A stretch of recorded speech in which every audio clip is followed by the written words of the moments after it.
तो भाई हर कोई किसान भाई चाहता है कि गेहूं की फसल का तगड़ा उत्पादन आए। तो तगड़ा उत्पादन को किस तरीके से मिलेगा, आज की वीडियो में इसी विषय पे बात करेंगे भाई। आज मैं अपने खेत में आया हुआ हूँ। अपने खेत में कुछ 3 ऐसे प्रोडक्ट हैं जिन्हें मैं लगाऊंगा और जिससे मैं अपने खेत से भरपूर उत्पादन लूंगा।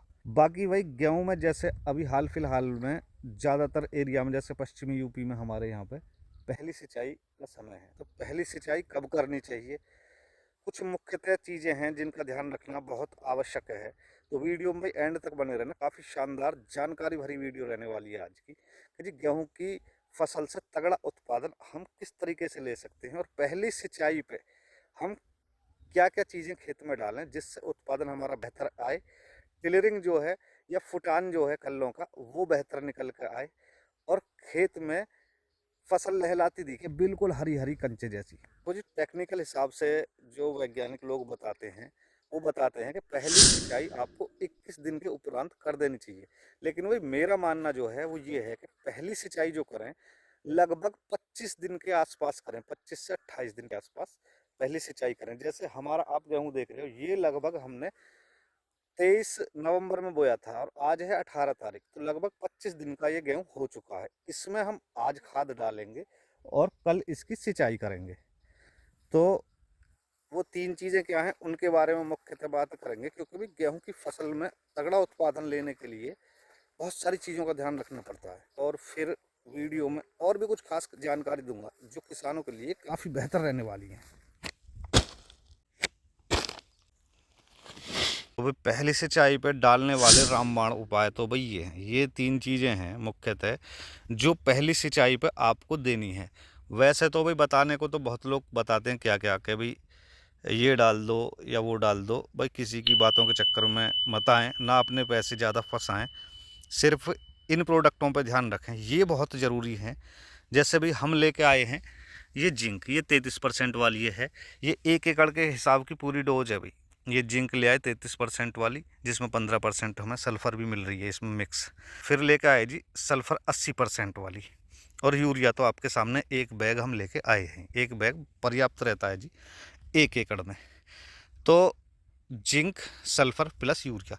जो भाई अपने खेतों में पहले डीएपी डाल चुके हैं, डीएपी एनपीके, तो उन्हें डीएपी एनपीके अब डालने की आवश्यकता ना। लेकिन जिन भाई को डीएपी या एनपीके ना मिल पाई थी उस समय पे, तो भाई वो डीएपी और एनपीके का भी इस्तेमाल कर सकते हैं इस समय पे।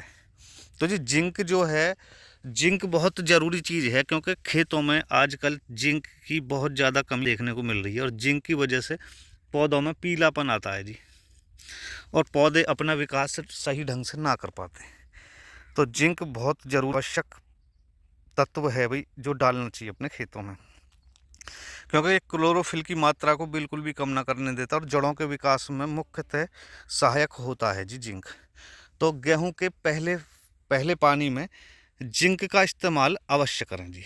पहला तो ये हो गया, बिल्कुल आपको वो चीज़ें बता रहा हूँ भाई जो डालनी चाहिए मुख्यतः। बाकी भाई डालने को तो बहुत सारी चीज़ें हैं जो आप डाल सको।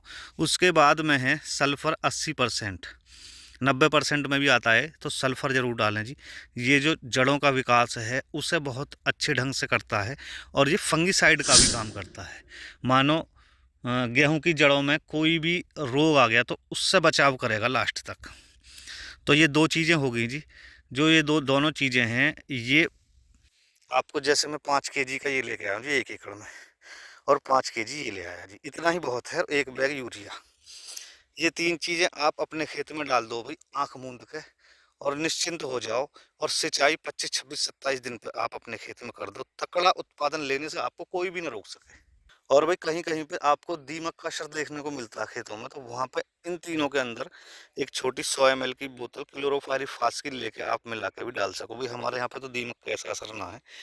तो जिन किसान भाइयों के यहाँ पे दीमक वगैरह का असर देखने को मिलता है, तो वो क्लोरोपायरिफॉस जो आती है एक दवा, सब लोग जाने जी उसे, तो उसकी 100 ml की एक बोतल ला के डायरेक्ट आप इसमें मिक्स करके डाल दो। तो फसल काफ़ी बेहतर आई है जी। अब की बार मैं दिखाऊं आपको यहीं से ही, ये देखो, ये आप देख सको हो कितना बेहतर रिजल्ट निकल के आ रहा है।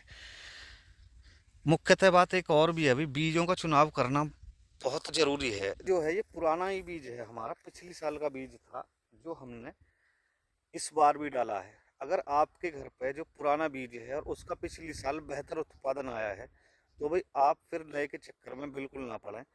उसी पुराने बीज को जो पिछली साल आपने नया डाला था उसे ही डालो, अच्छे तरीके से ट्रीट करके डालो, साफ सफाई करके डालो, तो भी तगड़ा उत्पादन आएगा वाकई में गेहूं का, और अच्छी फसल निकल कर आएगी। जैसे आप देख सको हो, ये 25 दिन की फसल है जी हमारी।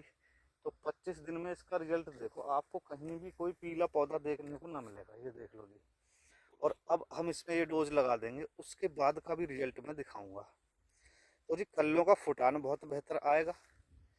मुख्य चीज तो ये, जितने ज्यादा कल्ले फूटेंगे और वो कल्ले आखिरी टाइम तक, बिल्कुल लास्ट तक प्रोडक्टिविटी देने दें, वो कल्ले होते हैं भी।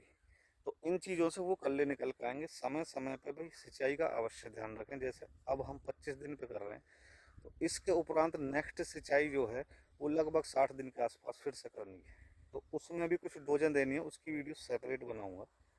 तो ये हमारी फसल रहेगी। तगड़ा उत्पादन लेने को ऐसा कोई भी भाई कोई ज़्यादा साइंटिटा कॉस्टिटा ना है इसमें के, बहुत ही मामला टेढ़ा है कि जी गेहूँ की फसल में तगड़ा उत्पादन कैसे लिया जा सके। जो मैंने वो प्रोडक्ट बताया आपको, सिर्फ उन पर गौर करो। अगर कोई कीट पतंगे का मामला है तो भाई कुछ क्लोरोफायरिफास वगैरह वो लगा दो। बाकी भाई आप देख सको फसल का सिस्टम, पानी जो देना है, ज़्यादा पानी हमेशा नुकसानदायक होता है। गेहूँ की फसल में पीलापन आ जाएगा जी। अगर मानो पानी खड़ा रह गया आपके खेत में 2 दिन भी, तो पानी उस ढंग से दें अपने खेतों में। क्यारियाँ उस ढंग से बनाएं जैसे मानो हमने ही बना रखी हैं भाई। ये 1-1 डेढ़-डेढ़ बीघे की क्यारी बना रखी है इस खेत में। तो उस तरीके से पानी दें भाई कि पानी ज़्यादा ना हो पाए खेत में, सिर्फ पानी नीचे नीचे ही तैरता चला जाए, जिससे तराई भरपूर बनी रहे। गेहूं को ज़्यादा पानी की आवश्यकता कभी भी ना होती जी, किसी भी सिंचाई पे। तो पानी का विशेष ध्यान रखें, और खाद का जो चुनाव करें वो विशेष अच्छे ढंग से करें, जो पहली डोज है। तो भी खासकर ये वीडियो उन किसान भाइयों के लिए है जो मेरे किसान भाई बहुत कन्फ्यूजन में है जी, अब की बार क्या डालने गए हूँ और तगड़ा उत्पादन किस तरीके से हम लें। तो भी मैंने आपको ये कुछ 2 प्रोडक्ट तो बताए भी, जैसे जिंक है और सल्फर, इनका ध्यान रखें। यूरिया तो आपको डालना ही है। और जिन भाइयों के खेत में फिर बताऊं जी डीएपी ना डाली, पीछे मानो जैसे मिल ना पाई, डीएपी की बहुत किल्लत रही, तो वो डीएपी भी अब की बार डाल सकते हैं इसमें। और कुछ भाई कह मैं यूरिया पहले डालें या पीछे डालें, तो पहले पीछे से हम बहुत समय से खेती करते आ रहे हैं, ऐसा कुछ हमें अंतर महसूस हुआ ना है। आप पहले भी डाल सको हो या फिर जब आपका पेड़ जम जाए तब डाल दो। लेकिन भाई कुछ भाई अगर बेहतर ही रिजल्ट चाह रहे हैं कि अभी और भी 10-5% कुछ और बेहतर रिजल्ट आए, तो उनके लिए खास और टेक्निक बता रहा हूँ अभी मैं। अब जो यूरिया की डोज दे रहे हो उसमें लगभग 60% अब डाल दो, 40% उसके बाद डाल देना जब पेड़ जमने लगे।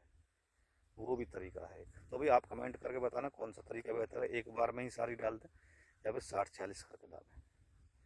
तो इस तरीके से आप अपनी फसल से बेहतर उत्पादन प्राप्त कर सकते हो गेहूँ की से। तो भी वीडियो कैसी लगी कमेंट करके ज़रूर बताना। बाकी भी चैनल को ज़रूर से सब्सक्राइब कर लेना। इसी तरीके की शानदार शानदार और बेहतर वीडियो देखने के लिए धन्यवाद।